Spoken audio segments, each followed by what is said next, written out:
Sobat Kanal, jumpa lagi di Kelas Kanal.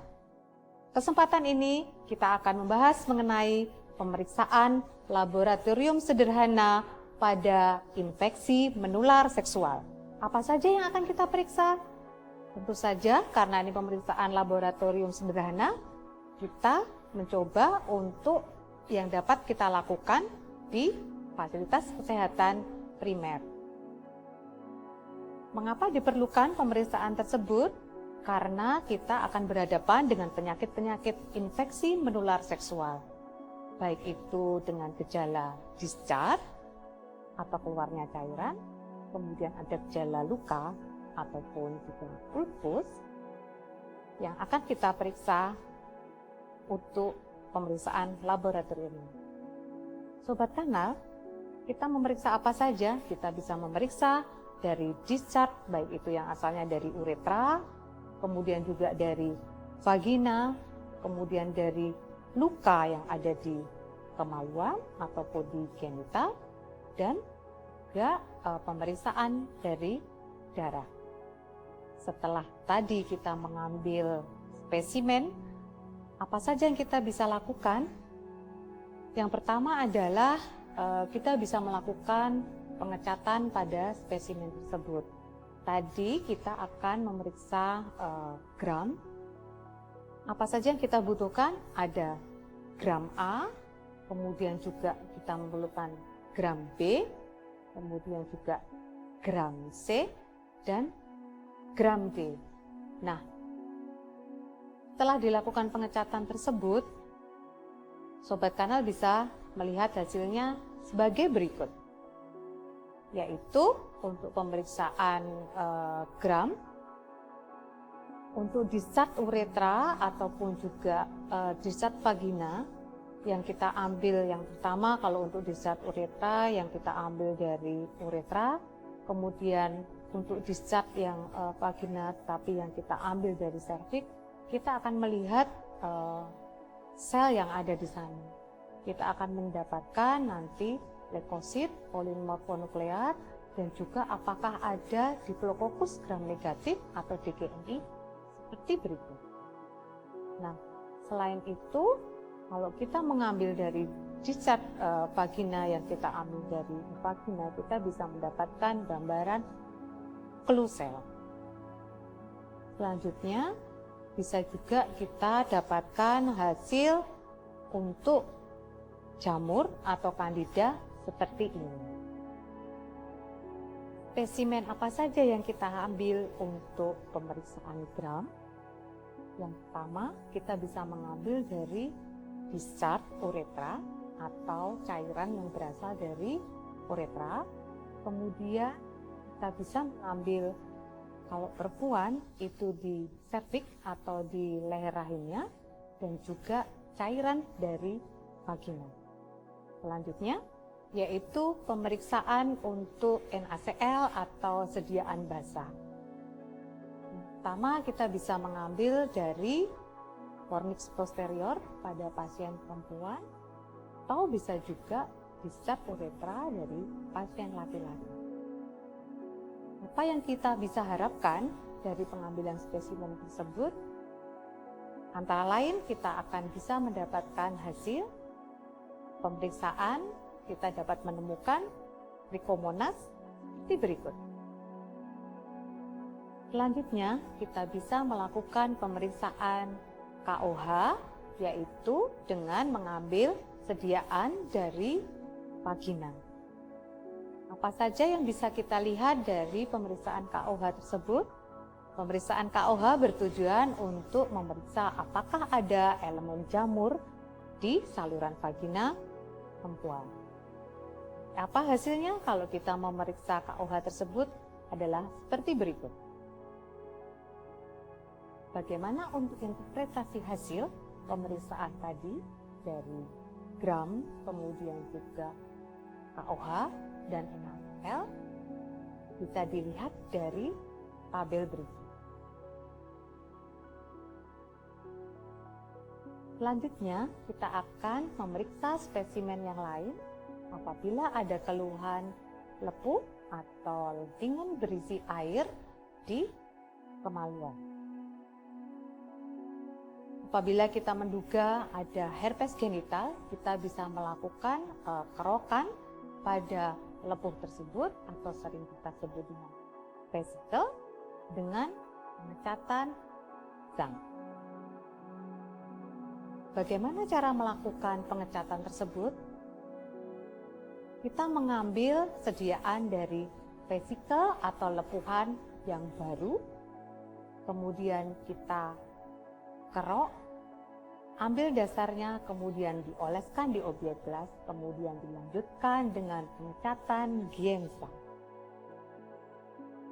Setelah ditunggu sekitar 20 menit, kemudian kita bisa membaca hasilnya, yaitu sebagai berikut.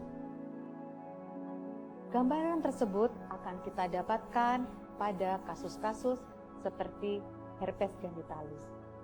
Bagaimana kalau kita memeriksa untuk keluhan dengan luka? Kita bisa mengambil eksudat ataupun juga serum yang ada pada luka tersebut. Untuk eksudat, kita bisa ambil dari dasar luka, kemudian kita letakkan pada objek gelas, kemudian kita lakukan pengecatan dengan gram. Kasus ini kita gunakan untuk bila kita mencurigai untuk diagnosis xanthoid. Akan tampak gambaran seperti apa apabila ulkus ataupun luka pada kemaluan tersebut merupakan xanthoid. Pada pemeriksaan gram tersebut akan kita dapatkan gambaran seperti rel kereta api ataupun sekumpulan ikan atau yang sering dikenal sebagai school of fish. Selanjutnya, bila kita mencurigai apakah itu sifilis, terutama sifilis primer, karena adanya luka di kemaluan, kita bisa mengambil serum dari luka tersebut. Kita melakukan pemeriksaan, pengambilan spesimen, kemudian kita lanjutkan diperiksa dengan NaCl.